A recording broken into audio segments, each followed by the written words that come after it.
Counter कहाँ है, जवाब कहाँ है? काएं करना बंद कर दे कौवे की तरह, ये रहा जवाब। खतरनाक जॉर्ज सोरोस, जिनके बारे में इतनी कंस्पिरेसी थ्योरीज फैलाई जाती हैं, इनके बीजेपी के साथ मैंने डायरेक्ट लिंक्स दिखा दिए। लेकिन एल्विश ने जो लिंक बताया हर्ष मंदर का मेरे साथ, आप भी सुनकर चौंक जाएंगे कि कोई इस लेवल का बेवकूफ कैसे हो सकता है। वैसे मुझे तो लगता है ये खुद ही इतना बेवकूफ है, क्योंकि इसने ये भी नहीं नोटिस किया कि ये वाला जो आदिल अमन था जो मेरे फेसबुक ग्रुप में था, उसके नाम की स्पेलिंग अलग थी और इस वाले आदिल अमन के नाम की स्पेलिंग अलग है। ऑलरेडी तेरे ऊपर इतने सारे कोर्ट केसेस चल रहे हैं, जमानत पर तू बाहर है, और फिर वीडियो में ऐसी आकर बकवास करता है कि और तेरे ऊपर कोर्ट केसेस आ जाए। नमस्कार दोस्तों, कभी बिटोड़ा देखा है आपने? ये चीज, इसमें गोबर के बने हुए उपले रखे जाते हैं। हरियाणवी में एक कहावत है कि बिटोड़े के मुंह से उपले ही निकलेंगे। अभी कुछ हफ्ते पहले किसी दोस्त ने मुझे कहा कि एल्विश यादव ने मेरे ऊपर एक वीडियो बनाया है, मेरा क्या कहना है उस वीडियो को लेकर। मैंने कहा भाई क्या यार, क्या उम्मीद करते हो, बिठोड़े के मुंह से उपले ही निकलेंगे। अब वैसे तो दोस्तों इन गोदी यूट्यूबर्स का एक पूरा झुंड बैठा है जिसने पिछले कुछ महीनों में मेरे ऊपर एक से बढ़कर एक हमले करने की कोशिश करी है। कोई मुझे कभी कुत्ता कहता है, कोई कॉकरोच कहता है, कोई कहता है कि मेरी वाइफ पाकिस्तानी है, तो कोई मुझे बुली कहता है। लेकिन इन सभी में से एल्विश सही मायनों में इन बेवकूफों का सरदार है, क्योंकि जितनी अनाप शनाप बातें इसने अपने वीडियो में करी ना मेरे बारे में, जितने दुनिया भर के झूठ इसने फैलाए, उतने शायद ही किसी ने फैलाए। इसने मुझ पर जो वीडियो बनाई उसका कई सारे यूट्यूबर्स ऑलरेडी काउंटर कर चुके हैं। जिन्होंने भगवा रंग पहन रखा वो छपरी है कि सब छपरी हैं, ये जितने भी ये सैफरन गमछा ओढ़ते हैं। अरे एल्विश भाई, ध्रुव राठी ने ये कहीं नहीं कहा कि जो भगवा रंग पहनता है वो छपरी है, बल्कि वो लोग जो भगवा रंग पहन के मस्जिद के सामने जाकर हाथों में तलवार लेके घूमते हैं, वो लोग जो भगवा रंग पहन के राम का नाम खराब करते हैं, वो छपरी हैं। इसे बोलते हैं भाई साहब ब्रेन वॉशिंग। किस चीज का सिस्टम है? बच्चे बिगाड़ने का, गैम्बलिंग ऐप प्रमोट करने का, या फिर भांग पीकर वीडियो बनाने का, बियर पीकर वीडियो बनाने का, माहौल खराब करने का? आखिर किस चीज का सिस्टम? किसी भी चीज को यहां से वहां जोड़ दिया, कभी बोला कुछ, दिखाया कुछ, कभी तो बोलना ही नहीं आया ढंग से।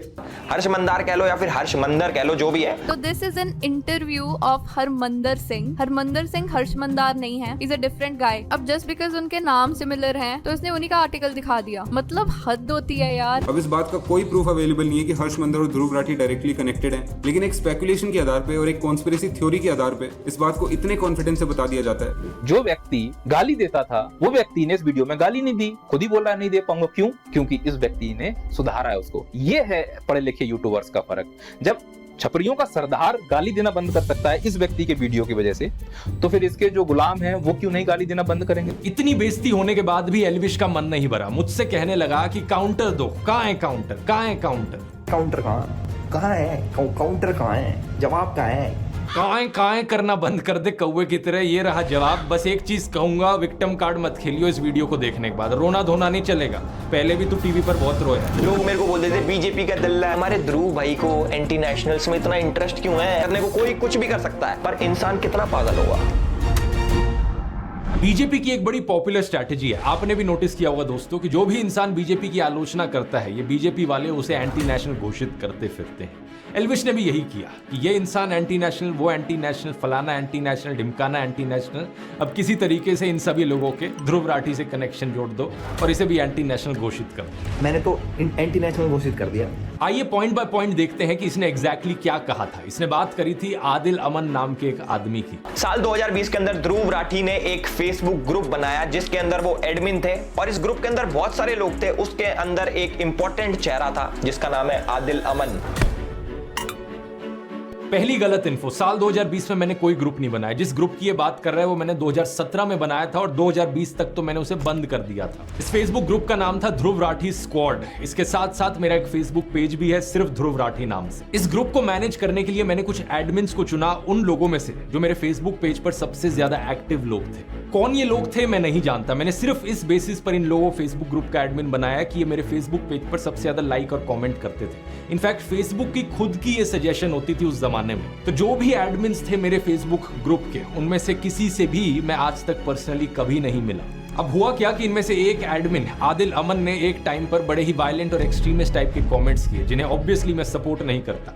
बाकी एडमिन्स ने वो कमेंट्स मुझे दिखाए और मैंने फिर इसे एडमिन की पोजीशन से हटा दिया। अब लॉजिकल सी बात है, मैं हमेशा नाथुराम गोडसे वाली ऐसी मानसिकता का विरोध करता हूं, लेकिन बाद में मैंने रियलाइज किया कि अगर इस तरीके से चलता रहा, इस ग्रुप में कोई कुछ भी लिखेगा, ब्लेम वहां मेरे ऊपर आएगा बाद में। इसलिए साल 2020-21 के अराउंड मैंने इस पूरे फेसबुक ग्रुप को ही शट डाउन कर दिया।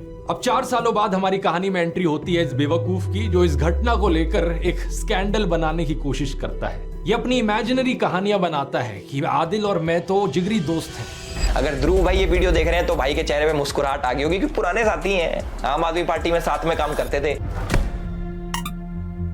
जब प्रधानमंत्री मोदी सड़क छाप मवालियों को ट्विटर पर फॉलो करते हुए दिखते हैं, तब तो ये गोदी इन्फ्लुएंसर सारा लॉजिक लगा देते हैं कि इसमें हमारे प्रधानमंत्री जी की क्या गलती।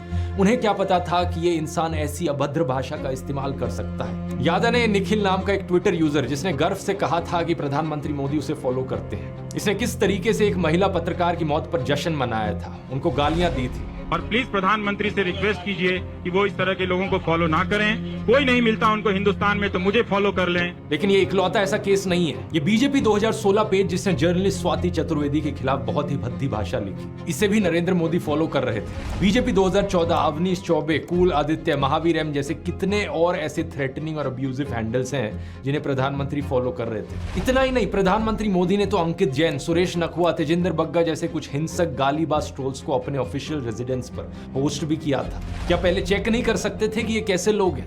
ऑनलाइन से अब ऑफलाइन पर आ जाए तो आसाराम बलात्कार के लिए कॉन्विक्ट हुआ, यहां नरेंद्र मोदी उसे माला पहनाते हुए और उसके पैर छूते हुए दिख रहे हैं। जीवन में जब कोई नहीं जानता था, उस समय से बापू के आशीर्वाद मुझे मिलते रहे हैं। इस ट्वीट और इस फेसबुक पोस्ट में प्रधानमंत्री मोदी गुरमीत राम रहीम की प्रशंसा करते हुए दिख रहे हैं। वही गुरमीत राम रहीम जिसे मर्डर और रेप जैसे केसेस में दोषी पाया गया है। इस फोटो में हरियाणा के पूर्व मुख्यमंत्री गुरमीत राम रहीम के साथ बैठे हुए दिख रहे हैं। 2017 के इस न्यूज आर्टिकल को देखिए। मध्य प्रदेश की एंटी टेररिस्ट स्क्वाड ने भोपाल, ग्वालियर, जबलपुर और सतना में 11 लोगों को गिरफ्तार किया। इन पर आरोप था कि ये पाकिस्तान की ISI के लिए जासूसी कर रहे थे। अब आज तक की ये हेडलाइन देखिए। ये जो गले में बीजेपी का पट्टा डाले हुए और टी-शर्ट पर मोदी लिखवाए हुए दिख रहा है, ये है ध्रुव सक्सेना। यहाँ इसकी फोटो देखिए मध्य प्रदेश के पूर्व मुख्यमंत्री शिवराज सिंह चौहान के साथ। कि भारतीय जनता पार्टी विश्व की पहली राजनीतिक पार्टी जिसके ऊपर एक ठप्पा लग चुका है कि यह एक ISI सर्टिफाइड पार्टी बन चुकी है। कम से कम 3 शख्स इन 11 में से